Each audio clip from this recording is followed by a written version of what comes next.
Hi everyone, I'm Vegas film critic Jeffrey K. Howard, and welcome to my YouTube channel where I'm going to review the World War II romance thriller Allied. I'm going to do that again. Hi everyone, Vegas film critic here, Jeffrey K. Howard, here to review Allied from director Robert Zemeckis, starring Brad Pitt and Marion Cotillard. It's a World War II romance spy thriller based on true story.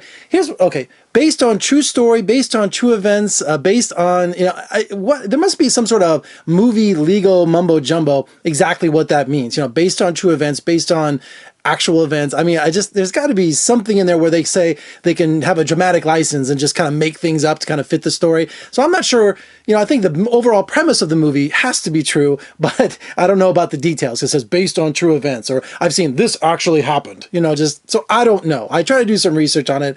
Not much came up. But anyway, for what I know, Brad Pitt is an American agent in the military, in the army in World War II. He's going to go on a secret mission to Casablanca. Oh, where's that movie? Where is it?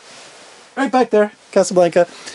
He's going to meet up with Marion Cotillard, and they're going to assassinate, I think, a German ambassador or something like that. That's their mission. So they're posing as a married couple. So they succeed in their mission, then they go back to London, the height of the war, and of course, they actually fall in love. So they fall in love, they have children, they're trying to figure out their way through the war. When they find out that Brad Pitt's called into the headquarters and says, you know what, your wife is a sleeper agent. She's a German spy. And he's like, are you crazy? This is my wife. We did all these missions together and all this stuff. So the rest of the movie, he tries to clear her name. And this is from director Robert Zemeckis. And if you don't know who Robert Zemeckis is, Back to the Future and just, last year was The Walk and, Death Becomes Her and just whatever's popping into my head. I Want to Hold Your Hand. That was his first film. So he has a great style and a great storytelling style to him, but he doesn't have it this time. So they replace the bombs and the tanks, and on the battlefield, there's no Hacksaw Ridge here. It's a romance, and it's the backdrop of this romance, this thriller, is World War II. So it's almost like a Hanover Street. Remember that awful movie from Peter Hyams with Harrison Ford? Yeah, nobody remembers Hanover Street. I'm not saying this is as bad as Hanover Street, but the trailer's really, deceiving. It's not some big World War II. It's epic like Tank. Remember when Brad Pitt did that? Or it's a romance, and it's just in a backdrop of that.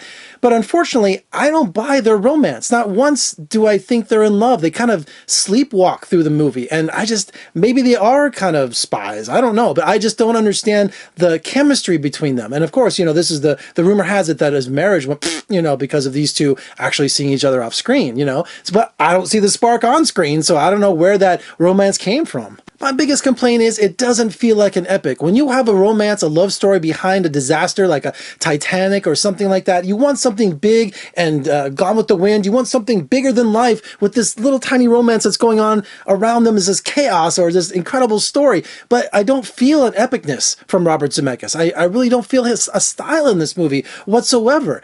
And it's almost like Alfred Hitchcock's Suspicion. Remember where he was suspicious of his wife being an agent and all that kind of thing? So it just kind of walks through it all. And there's not really anything for the audience to be suspicious about. Once he finds out that she might be a spy, it's kind of like, okay, there's not so much Sherlock Holmes going on. So, and I'm not giving anything away that you don't see in the trailer, that you don't read in the bio on Internet Movie Database or on Wikipedia. So I'm not giving anything away. I'm not saying if she's a spy or not. I'm not telling you what happens. I'm not telling you that Brad Pitt could do a lot better like he did in Inglourious Basterds. So in the end, is Allied a bad movie? No, it's not a bad movie. Is it a romance? Yes, and I kind of enjoyed the romance, but I just didn't buy the romance. I went in expecting more of a kind of a big battle epic with them in the backdrop, but it wasn't that at all. So a lot of things that connected the movie, I just kind of went, so what? I don't buy it whatsoever. So, but I think that I'm being a little hard on the movie, I'm being more critical, as they say, but I think maybe the average moviegoer might find this is a great date movie. Bring your wife, bring your girlfriend, because I'm sure, significant other, I'm sure that they might find something more, they'll find it more accepting than I did. But I wanted more action. I wanted more of a big epicness to this, because when you see Brad Pitt in a World War II drama, a romance, action, love story, where was the action?